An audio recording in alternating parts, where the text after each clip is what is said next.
वाह, जोरदार तालियां इनका। और भी कई कार्यक्रम होगा, लेकिन बीच बीच में कुछ वक्ता साथी को भी हम लोग सुनेंगे कि किस प्रकार से आज हमारे समाज में अंधविश्वास का जाल जकड़ा हुआ है, जिसे तोड़ करके उखाड़ के फेंकने की जरूरत है। साथियों, मैं कहना चाहूंगा कि हमने भी लगभग 30 वर्ष पूर्व हमारे दादाजी जब गुजरे तो हमने बाल मुंडन नहीं किया, हमने श्राद्ध नहीं करने का काम किया। उसके बाद हमारे दादाजी गुजरे, ये दादी जी गुजरी, उसमें भी हमने किसी प्रकार का बाल मुंडन नहीं किया, न ही श्राद्ध कार्यक्रम किया। पिछले कोरोना काल में हमारी माता जी गुजरी, उसमें भी हम बाल नहीं बनाया और किसी प्रकार का श्राद्ध कर्म नहीं किया। आज आप देखे होंगे इस कोरोना काल में तो कई लोगों का श्राद्ध कार्यक्रम नहीं हुआ। तो क्या माताजी स्वर्ग नहीं गए होंगे? क्या स्वर्ग सच्चे अर्थों में धरती पर ही है, यदि आप अपने गार्जियन को सम्मान देते हैं, सही पोषण आहार देते हैं, बरतते हैं, सुरक्षा करते हैं, उसके स्वास्थ्य का देखभाल करते हैं और सबसे बड़ी उनको सम्मान देते हैं, यही सबसे बड़ी चीज है, अन्यथा कोई स्वर्ग नहीं है। बहुत बहुत धन्यवाद। हम पुनः बंते जी को सुनेंगे, देखेंगे इनके जादू को। लेकिन हमारे बीच उपस्थित हैं हमारे क्रांतिकारी बुद्धिजीवी विचार मंच के अध्यक्ष शिव शंकर यादव जी से हम अपील करेंगे कि आवे और कम समय लेते हुए मूल विषय वस्तु पर चर्चा करने का काम करें। शिव कुमार जी, जोरदार तालियां से इनका स्वागत करें।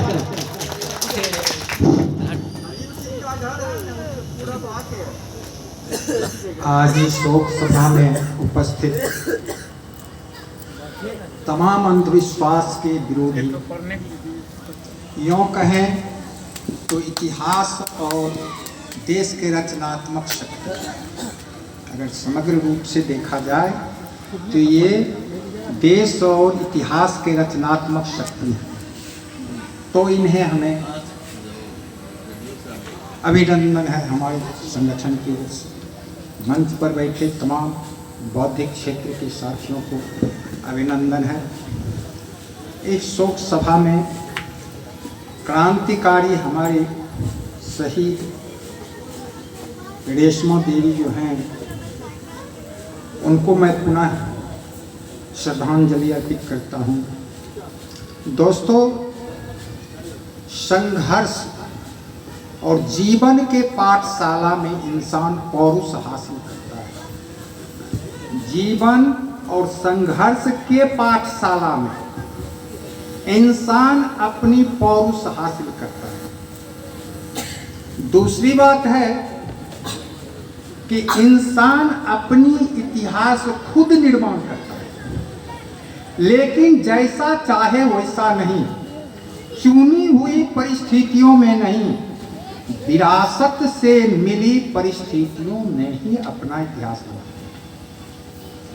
तो आज जो इस सभा का आयोजन किया गया हमारे कॉमरेड धर्मेंद्र द्वारा, ये एक विरासत की देन है कि उनकी माँ को भी हम कॉमरेड से संबोधित करते हैं। कॉमरेड से संबोधित, कॉमरेड में साथी होता है।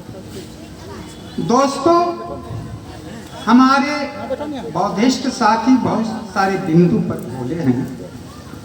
मैं ये अंधविश्वास को परिभाषित करना चाहता हूँ।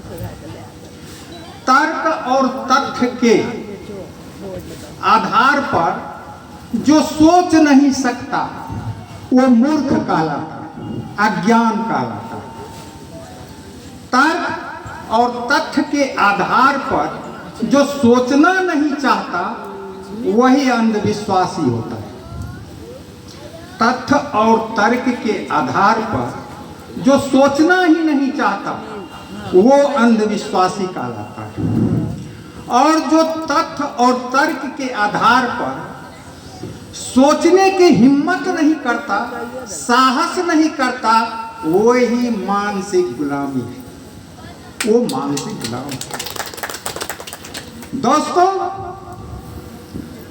समस्या, हर समस्या के सामने इंसान उसके साथ कमोवेश संघर्षरत रहते। आखिर समस्या की क्या परिभाषा है? समस्या किसे कहते हैं? तो विद्वानों ने कहा कि प्रकृति के हर वस्तु और हर परिघटना के अंतर्गत जो निहित अंतर विरोध होता है वही समस्या है। अगर उस अंतर विरोध को हल कर दिया जाए तो समस्या खत्म। तो मैं आज इस बिंदु पर कुछ बोलना चाहता हूं कि श्राद्ध कर्म के खिलाफ हमारे तमाम वक्तव्य जो आया है, तो वास्तव में श्राद्ध कर्म के पीछे क्या उसका अंतर वस्तु छिपी हुई है जो आम तौर पर श्राद्ध कर्म करते हैं? दरअसल वो धर्म ही एक ऐसा चीज है जिसको मानसिक गुलाम बनाता, आस्था प्रकट कर, आस्था माने पैदा करके और मानसिक गुलाम बनाता है। इस दर्शन को कहते हैं अध्यात्मवादी दर्शन, यानी आत्मिक दर्शन, या कहिए मिथ्या दर्शन। फिर वैज्ञानिक दर्शन कौन है? वास्तविक दर्शन कौन है? सच्चा दर्शन कौन है? तो सच्चा दर्शन द्वंद्वात्मक भौतिकवाद है, यानी वैज्ञानिक सच्चा दर्शन है जो तथ्य और तर्क के आधार पर अपना पहल करते हैं, अपना कार्य कर्म अख्तियार करते हैं। अब श्राद्ध कर्म के पीछे अंतर वस्तु छिपी हुई रहती है कि हम जो मृतक है उसको अगर श्राद्ध कर्म न करेंगे तो पूर्व से ही ये जो स्वर्ग नरक की जो सीढ़ी बनी हुई है, तो वो स्वर्ग की सीढ़ी हमारे ये मृतक को छूट जाएगा। लेकिन इस सिलसिले में किसी भी पौराणिक लोगों से पूछें, साधु से पूछें, पंडित से पूछें, क्या भाई आपने स्वर्ग देखा है? स्वर्ग में क्या क्या संसाधन लगेगा जो हम अपने पूर्वजों को स्वर्ग प्राप्त करवाएंगे? कहा नहीं, हम तो नहीं देख लीजिए। तो फिर कैसे कहते? अतना ही सब जो पूजा पाठ आ दान उन करबो ऐसे मिल जाए, ऐसे लोग कह रहा। अब देखिए वो देखा भी नहीं लेकिन कह रहा है, मिथ्या घोषणा। इसी को कहते हैं अध्यात्मवादी दर्शन, जिसको वास्तविक से कोई लेना देना नहीं, न वास्तविक यथार्थ बिंदु पर वो निर्भर रहता, न वास्तविक यथार्थ को वो व्यवहार में लागू करता। कोई साधु आज तक व्यवहार में लागू किया है?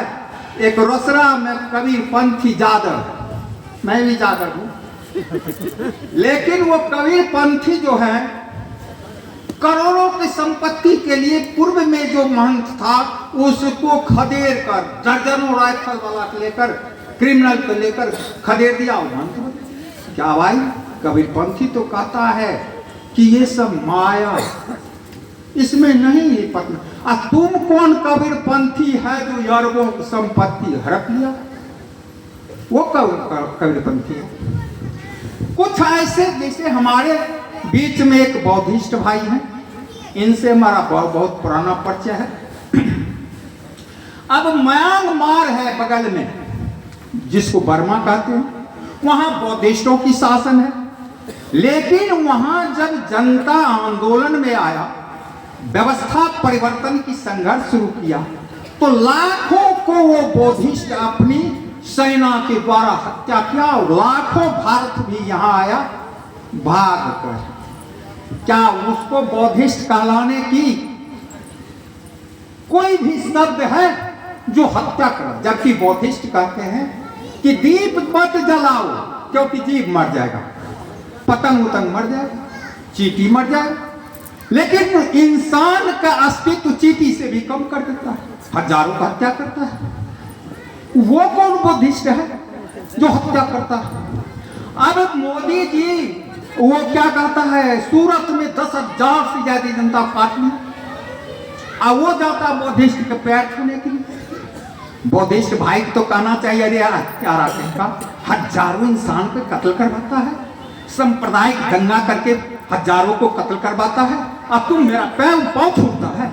गद्दार कहीं तो तुम्हारे जैसे हत्यारा कौन होगा? मैं तो हत्या के विरोधी हूं, मैं तो अहिंसा पर वो धर्म करता।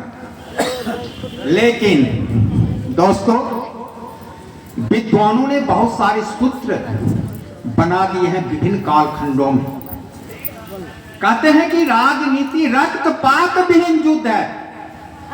राजनीति रक्तपात विहीन युद्ध है। युद्ध रक्तपात युक्त राजनीति है। और राजनीति में अहिंसा कूटनीतिक चाल है जो मूर्ख और अज्ञानियों की दर्शन है, जो गुलाम और दास बनाता है। दोस्तों, एक ये पत्रिका में निकला एक स्टेटमेंट अभी जो वितरण हो रही है, उसमें दिया है 1947 में 99 साल के लीज पर लिया है भारत की शासन। यहाँ की राजा महाराजा और उद्योगपति अंग्रेज को कहा कि आप डायरेक्ट शासन न मत करिए, आपकी शासन रहेगी ही, आप यहाँ का राजा रहेंगे ही, लेकिन शासन हम लोग चलाएंगे और आपको सारे विकास का फंड जमा करेंगे। ये दिया हुआ है और ये 4000 पेज में एग्रीमेंट बनाया। ये निकला था 16 ईस्वी में। हमारे कॉमरेड बरौनी में बुक स्टॉल पर देखे तो कहे भाई इसको खरीद लेते हैं, इसमें क्या, तो उसमें पूरा निकला। तो उसी वक्त 47 में एग्रीमेंट ये भी बना कि इस गोपनीयता को 50 साल तक सार्वजनिक नहीं करना है। इस गोपनीयता को 50 साल तक सार्वजनिक नहीं करना है, यानी 1997 तक नहीं करना है। जब बीच में इंद्र कुमार गुजराल प्रधानमंत्री बने तो इसको 20 साल और बढ़ा दिया, यानी 2017 तक सार्वजनिक नहीं करना है। अब जो 54 देश की राष्ट्रमंडल है, वो 54 देश पर आज भी एलिजाबेथ द्वितीय जो अभी ब्रिटेन के महारानी है उनकी राज है ये राष्ट्रमंडल। और राष्ट्रमंडल में भारत, पाकिस्तान, जय बंगला, बर्मा, श्रीलंका, कनाडा, दक्षिण अफ्रीका एवं प्रकार से 54 देश। हम लोग खुशी से शराब पीते हैं, उछलते हैं, डीजे पर नाचते हैं कि आजाद हैं, जबकि हम तो गुलाम हैं और गद्दारों ने गुलाम बनाकर रखा। और 2046 में ये इस एग्रीमेंट की समय खत्म होगा। ये नायडू जो है उपराष्ट्रपति, आप लोग पढ़े होंगे, अखबार में आया, वो कहा कि 2046 में नई भारत बनेगा और उसके लिए रूपरेखा मैं तैयार कर रहा हूं। यानी उनकी अंतर वस्तु यही है कि वो जो लीज पर समय 99 साल है वो समाप्त हो जाएगा। अंग्रेज पुनः हमको लीज पर देगा कि नहीं देगा, डायरेक्ट आएगा, तो वो नई भारत का रूप बनेगा। सवाल है उसमें 348 एक धारा है जिसमें डायरेक्ट है कि संसद में किसी प्रकार की परिवर्तन की बात नहीं होगी। कृषि क्षेत्र हो, औद्योगिक क्षेत्र हो या तमाम संरचनात्मक क्षेत्र हो, किसी भी प्रकार की परिवर्तन नहीं होगा। 47 से पहले जो जज था वो 47 के बाद भी, जो अफसर 47 से पहले वो बाद भी। श्री कृष्ण जो बिहार के मुख्यमंत्री थे तो 1937 ईस्वी से 62 ईस्वी तक वो मुख्यमंत्री रह गए। भाई कौन मुख्यमंत्री था? तो ये सब चीजें हैं। इसमें एक हम देखें,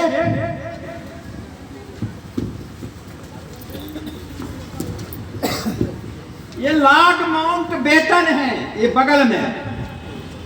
जब 14 अगस्त 1946 के संविधान सभा की बात समाप्त होती है तो संविधान सभा की बैठक समाप्त होने के बाद डॉक्टर राजेंद्र प्रसाद खड़ा होकर कहते हैं कि आज से हमारा भारत के जनरल गवर्नर लॉर्ड माउंटबेटन है। लॉर्ड में आपको जनरल नॉलेज में भी है कि भारत में 1947 में भारत की जनरल गवर्नर कौन था? तो लॉर्ड माउंटबेटन।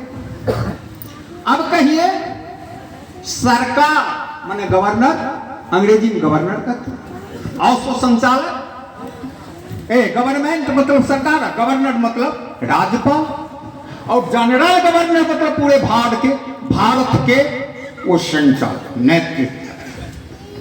तो आप कैसे आजाद? अब सवाल है कि अध्यात्मवाद की दो विशेषताएं होती है। अध्यात्मवाद, मिथ्या दर्शन जिसको कहते हैं, उसकी दो विशेषताएं होती है। एक, वो शासक वर्ग की सेवा और सुरक्षा करती है। दूसरा है यथार्थ से कोई मतलब नहीं, यथार्थ पर निर्भर नहीं और यथार्थ को लागू नहीं करना। यही है अध्यात्मवाद। अब कहिए, जिस देश की, जिस दुनिया की विकास हर क्षेत्र में विज्ञान के द्वारा होता है, तो क्या उसका मुकाबला हम झूठा मिथ्या दर्शन से कर सकते हैं?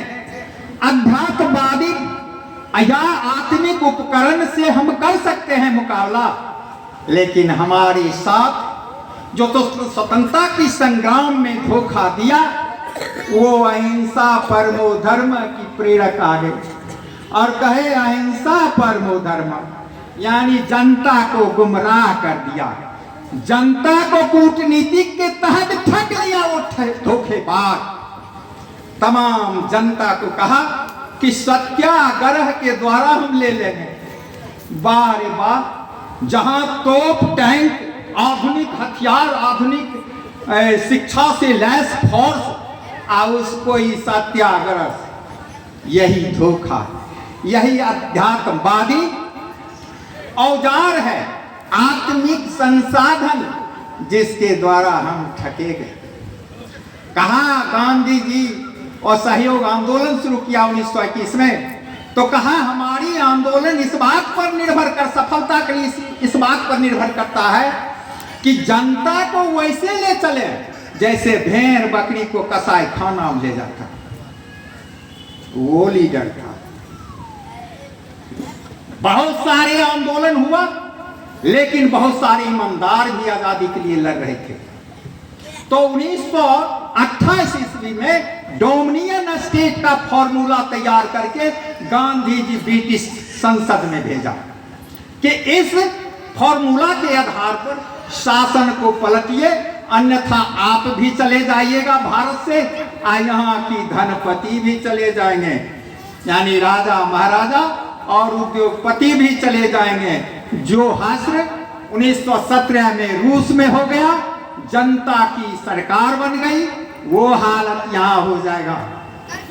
इस बात को लेकर ब्रिटिश संसद में संविधान तैयार हुआ, भारत सरकार अधिनियम, जो आज भारत के अंदर संविधान है। बहुत सारे धोखेबाज लोग कहते हैं कि बंदूक कन्हा पर देकर वो अंबेडकर के कन्हा पर छोड़ते हैं कि अंबेडकर ने ये संविधान बनाया। अब देखिए, जो ब्रिटिश संसद में बनाया फॉर्मूला, यहाँ मोतीलाल नेहरू जैसे अभिजात वर्गों के सहयोग से वो फॉर्मूला तैयार किया गया और उसको भेजा गया।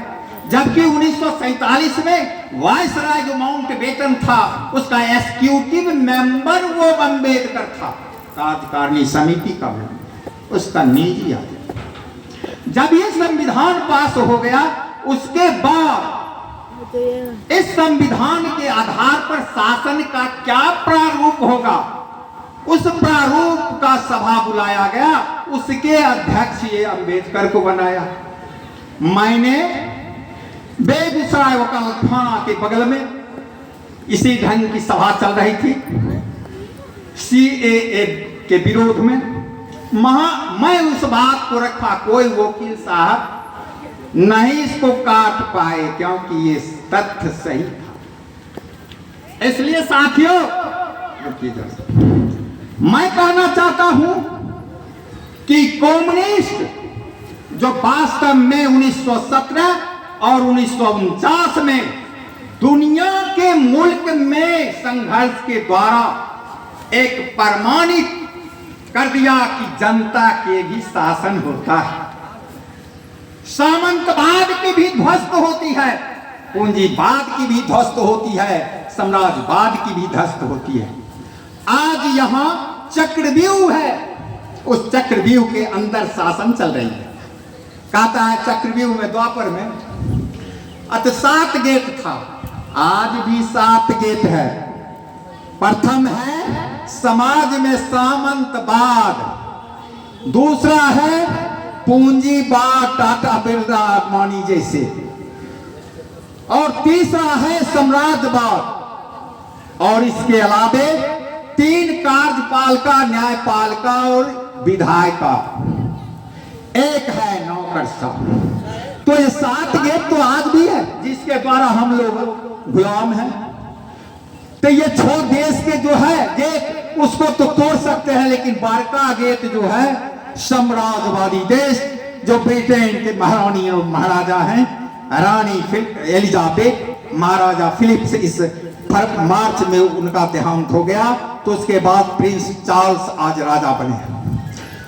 26 जनवरी 2021 का उनका प्रोग्राम था यहाँ दिल्ली में झंडा फहराने का, लेकिन किसान आंदोलन के डर से कैंसिल कर दिया। और फिर जब उनका प्रधानमंत्री बोरिस जॉनसन का हुआ तो यहाँ किसान आंदोलन खत्म नहीं हुआ, वो भी कैंसिल कर दिया। जब 370 हटाया तो उसके बाद 23 संसदीय टीम लेकर चार्ल्स आया और उसका बेटा प्रिंस विलियम पाकिस्तान गया।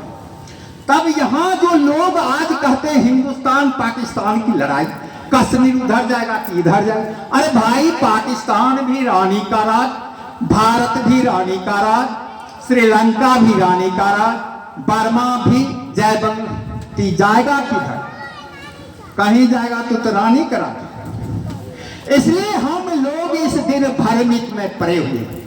और जितने भी संसदवादी पार्टी हैं तो वास्तव में इस गुलामी को बरकरार रखने की काम कर रहे हैं, क्योंकि ये संसद जो आज आधुनिक संसद है ये तो आधुनिक राजपाद है।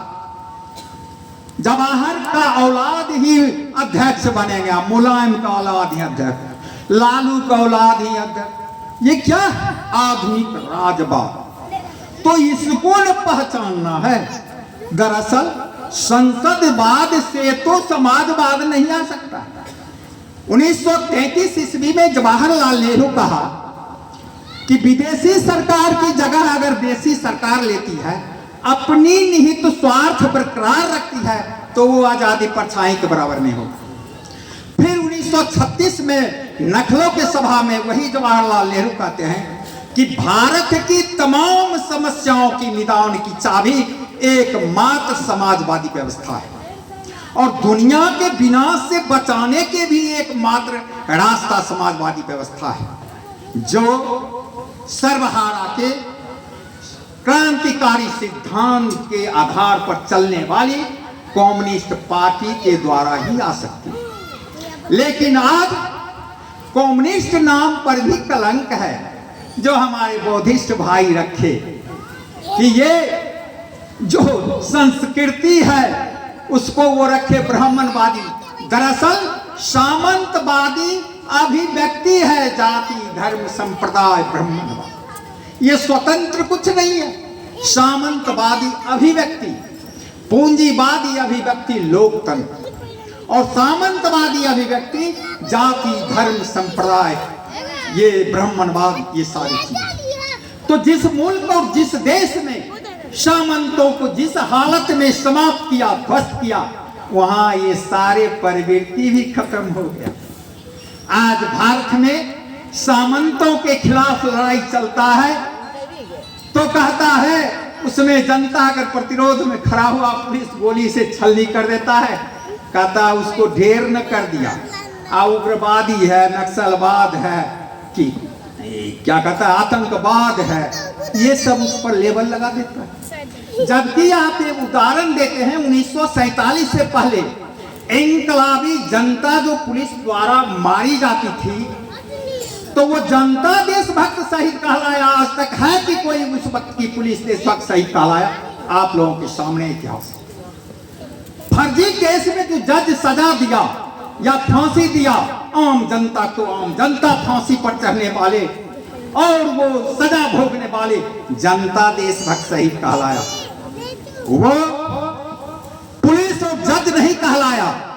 आज जब सीए के विरोध में आंदोलन चला तब 50 घर संघर्षशील जनता को भून दिया। क्या वो जनता तो देशभक्त शहीद हुआ? अब पुलिस क्या हो गया? देश विरोधी हुआ कि नहीं हुआ? क्योंकि भूमि और जन मिलकर देश होता है। भूमि जज पुलिस मिलकर देश नहीं होता है। परिभाषा है कि भूमि और जन मिलकर देश होता है। सामाजिक प्रीतिपूर्ण समाज परस्पर जो रहते हैं वो समाज कहलाता है। अब भूमि जन और संस्कृति के परस्पर प्रीति से राष्ट्र बनता है। तो जन की हत्या करने वाला, जनता के बलात्कार करने वाला, जनता के घर जलाने वाला वो आतंकवाद होगा कि जनता आतंकवाद होगा? ये सवाल है। आज जो कलम के सौदागर, कलम के वेश्यावृत्ति करने वाला अर्थ को ही बदल दिया है। आम जनता को कहता आतंकवाद है, उग्रवाद है, नक्सलवाद है। तो ये तमाम समस्याएं जो हैं इनको आप वास्तव में तथ्य और तर्क के जरिए इसको सोचने की जिम्मेवारी लीजिए कि वास्तव में आज जो नेहरू जी कहा कि समाजवाद ही तमाम समस्याओं की हल की चाबी है, तो क्या हम लोगों में क्या दिक्कत है कि उसके लिए आगे नहीं बढ़ रहे हैं? यही सबसे बड़ी कमी है। इस कमी को दूर किया जाए। दरअसल सामंतवाद विरोधी ही जातिवाद, धर्मवाद, संप्रदायवाद, ब्राह्मणवाद का असल संघर्ष होगा। वो खत्म, ये खत्म। कोई ब्राह्मण ये बात सही है ठक लेता है, लेकिन कोई ब्राह्मण किसी के परिवार में जाता है, एहो तोरा ये सब करे, खुद लोग जाता है उसको बुलाने के लिए, खुद। और सामंती शक्ति जितना समाज में है वो जायदे भोज करेगा, कोच पलंग दान करेगा। अब जो नीचे है गरीब वो कहते हैं फलना बहुत एते दान केलखनी तो उनके पूर्वज की सीट मिल जाती, हम पूर्वज पीछा पड़ जाते। अरे भाई वो पैसा पर अगर स्वर्ग में सीट मिल जाए तो बहुत सारे अमेरिका कंपनी से स्वर्ग खरीद कर रख लेगा, आपको जगह कहाँ? तो सवाल है इस ढंग की जो भ्रम है उसको खत्म कीजिए। दरअसल ये कुछ नहीं है, इसको कुछ नहीं कहा जाए। कृष्ण कहा था अर्जुन के कि सुख दुखे समय कृत्वा लाभा लाभो जाजे ततो युद्धाय निजस्यम एवं पापम अवश्य। अरे सुख दुख को भी छोड़ दीजिए, लाभ हानि को भी छोड़ दीजिए, जय विजय को भी छोड़ दीजिए। हिंसा के खिलाफ हिंसा से बड़ा कोई धर्म नहीं है। अगर उससे पीछे हट गए तो इतना बड़ा पाप नहीं। स्वधर्मे चावेक्षो नो विकंपी तुम्हर्षि धर्म्याधि युद्धाक्ष जो अन्य क्षत्र नो विद्यते। काये अर्जुन, अपने धर्म के लिए कभी भी विचलित नहीं होना चाहिए। ये युद्ध जो है इस युद्ध का परिप्रेक्ष्य है, अंतर वस्तु है कि आपका इज्जत लूटा गया, हक अधिकार छीना गया, राज सत्ता में भगा दिया गया। इसलिए इज्जत मान मर्यादा हक अधिकार राज सत्ता की युद्ध है। अगर इस युद्ध से तुम पीछे हट जाते हो तुम्हारे जैसे पापी धरती पर कोई नहीं। अगर इस युद्ध में तुम युद्ध लड़ते हो तुम्हारे से धर्मात्मा को। तो धर्म के बारे में शास्त्र में परिभाषित किया कि religion is duty and law. धर्म तो कर्तव्य नीति को कहते हैं। तो आप इज्जत मान मर्यादा हक अधिकार के लिए नहीं लड़िएगा, कंप्रोमाइज कर लीजिएगा। आपके पास कौन सा धर्म है और उसके लिए नीति आपके पास नहीं हो।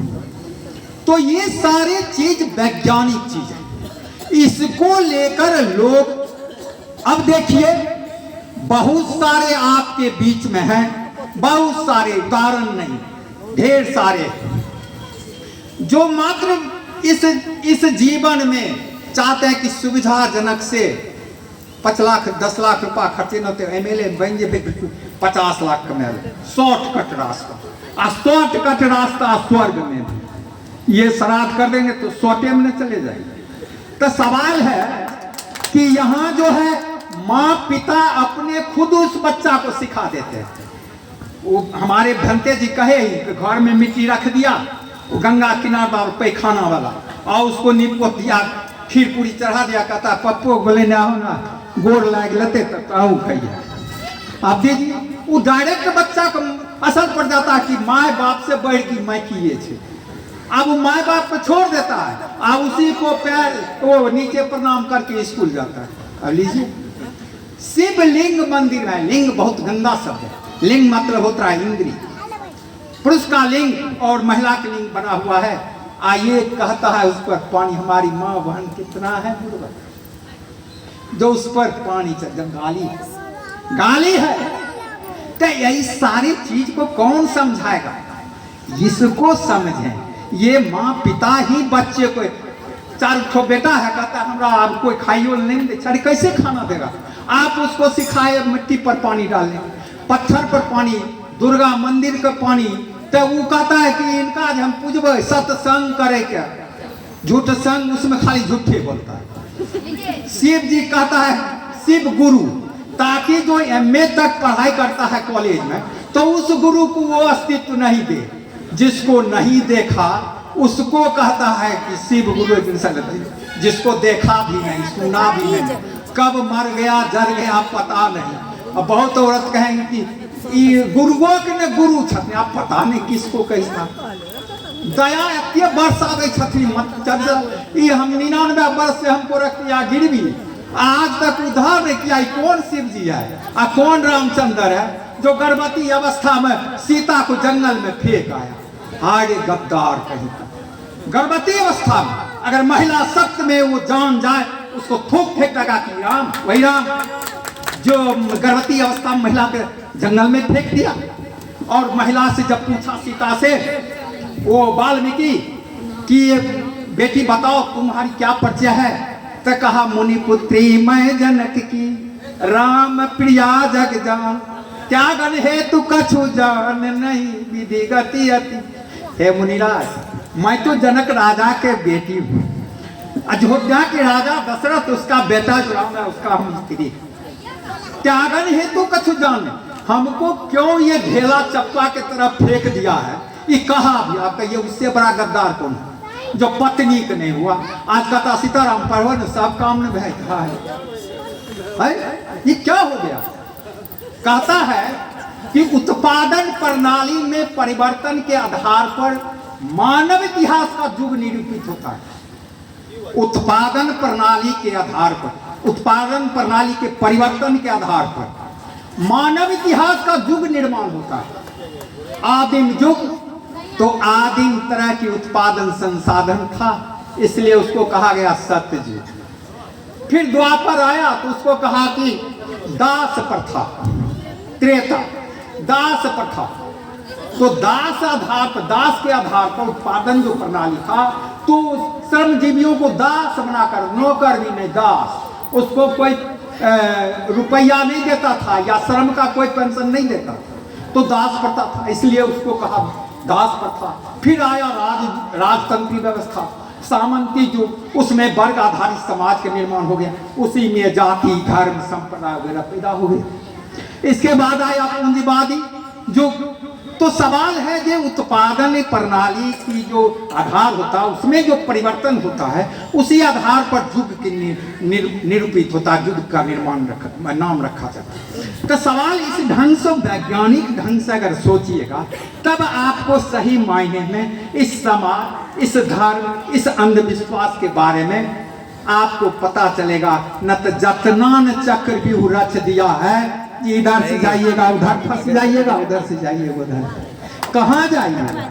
इसलिए भाई साहब, मार्क्स, लेनिन या माओ से तुम कोई भी है तो वो द्वंद्वात्मक भौतिकवाद यानी वैज्ञानिक दर्शन को माने हैं, इसलिए वो उस दर्शन के आधार पर रूस या चीन में समाजवाद लाए। यहाँ तो संसदवादी कम्युनिस्ट हो गए। हमारे साथी कहे ये कम्युनिस्ट अपना सिर नहीं मुलाता है या श्राद्ध कर्म नहीं छोड़ता। अरे भाई कम्युनिस्ट कहे तो नकाबपोश कम्युनिस्ट, वो तो मान लिया जाए। लेनिन कहा कि संसदवादी जो जिस ढंग की कम्युनिस्ट पार्टी होता है वो हरा घास के बीच हरा सर्प है, पता भी नहीं चलेगा कि कम्युनिस्ट है या नहीं है, आपको डंक भी मार रहा है। अब बेगूसराय में सीपीआई के अंदर सब सामंती लोग हैं, जितना जमींदार था उसी के मेंबर, तो गरीब लोग किधर जाएगा? वो कम्युनिस्ट होगा। तो दरअसल इस बात को वो भी कहता है कि लोकतंत्र बचाओ और संविधान बचाओ। अब जिस संविधान के तहत हम लोग गुलाम हैं, जिस लोकतंत्र के अंदर हम गुलाम हैं, पूंजीवादी लोकतंत्र का, जब वो कहता है कि इसी के बचाओ तो आंदोलन किसके साथ होगा? तब कौन कम्युनिस्ट हो गया?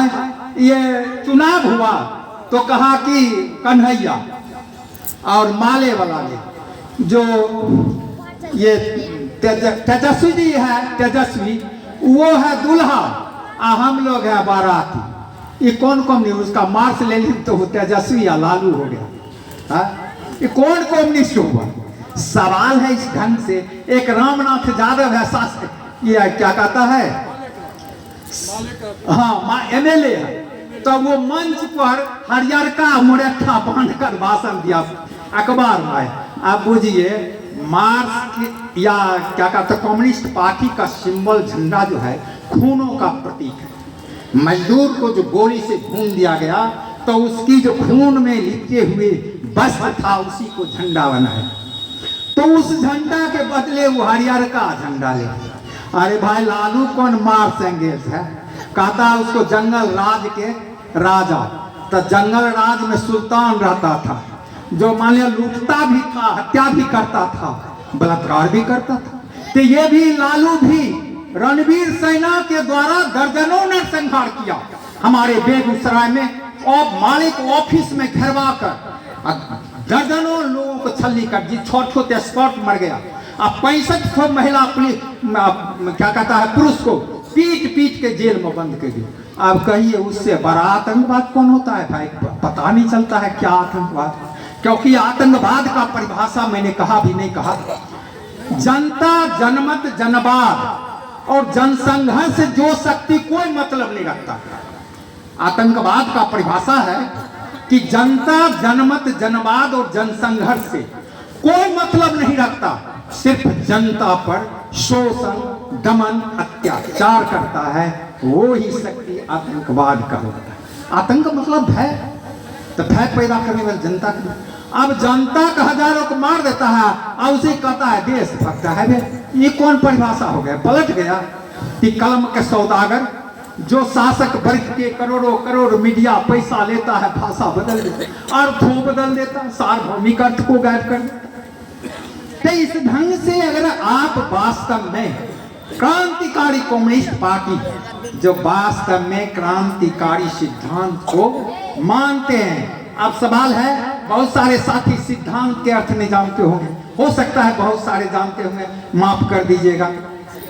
सैद्धांतिक चिंतन का अर्थ होता है मानसिक सामर्थ्य के रूप में जन्मजात जो गुण होता है उसी को कहते हैं सिद्धांत, और उसको विकसित करने, उसमें परिपूर्णता हासिल करने के लिए दर्शन साहित्य के अध्ययन के अलावा आज तक कोई रास्ता नहीं है। तो क्या तो लोग दर्शन साहित्य ये मार्क्स लेनिन या स्टालिन माओ सेतुंग के दर्शन को पढ़ते हैं, जिन्होंने वैज्ञानिक दर्शन को आगे बढ़ाया, व्याख्या किया, तो वो उसको पढ़ते नहीं, कहते मार्क्सवाद नहीं। और ये लालूवाद हो जाता है, कभी कांग्रेसवाद हो जाता है, कभी भाजपावाद भी हो जाता है। आज देखिए वो कन्हैया तुरंत चला गया वो कांग्रेस में, वो कौन बात था? आगे आया, कॉलेज से आया, उसको लीडर बना दिया। ग्रास रूट के संघर्ष के बारे में तो कोखा नहीं जानता, तुरंत चला गया कि MP बन जाए, करोड़पति बन जाए। तो सवाल है इस ढंग की कम्युनिस्ट पार्टी है, उसको भी आपके अंदर पहचानने की क्षमता होना। क्षमता ये कि मार्क्सिस्ट सिद्धांत के जब तक आप नहीं जानकारी होइएगा, हमारे साथी बौद्धिस्ट भाई लाल सलाम भी कर दिए, आप बौद्धिस्ट भी हैं, तब बौद्धिस्ट तो अहिंसा का प्रवर्तक है। वो तो कहा जाता है राजनीति में अहिंसा कूटनीतिक चाल है। तो भाई आपको किस रूप में देखेगा? ऐसा धोखा दीजिएगा तो हम लोग तो फंस जाएंगे। तो सवाल है इस ढंग से लाल सलाम और प्रणाम दोनों चीज नहीं हो सकता, हंसना रोना एक साथ नहीं हो सकता। सवाल है कि ये चीज ही प्रमुख होना चाहिए कि हिंसा के प्रति उत्तर हिंसा ही धर्म होता है। कहा गया कि राजनीति में हिंसा तो धर्म और आवश्यक चीज हो जाता है। हमको हिंसा कर, इधर रौंद दिया लखीमपुर में, कहा कि जो रौंद दिया वो तो हत्या हुआ, अब प्रतिरोध में जो 4 ठोक की गुंडा मार दिया वो हत्या नहीं, वो हत्या कैसे हुआ? वो हत्या तो नहीं हुआ, वो तो प्रतिरोध में मारा गया, वो तो धर्म हो गया। सब ठीक है। तो बहुत सारे भाई हमारे हैं हमारे भाई हैं बहुत सारे वक्ता उब चुके हैं, समय भी अंत हो रहा है, इसलिए आप लोगों से अंत में माफी मांगूंगा कि बहुत सारे हम बहुत गलत भी बोल देते होंगे, तो माफ कीजिएगा। और एक मिनट और आपसे समय कैसे कहिए सारी समस्या बताए, इस पर विकल्प क्या होगा? एक लाइन में, बस एक लाइन कर दीजिए। बहुत बहुत धन्यवाद हमारे शिव शंकर बाबू को।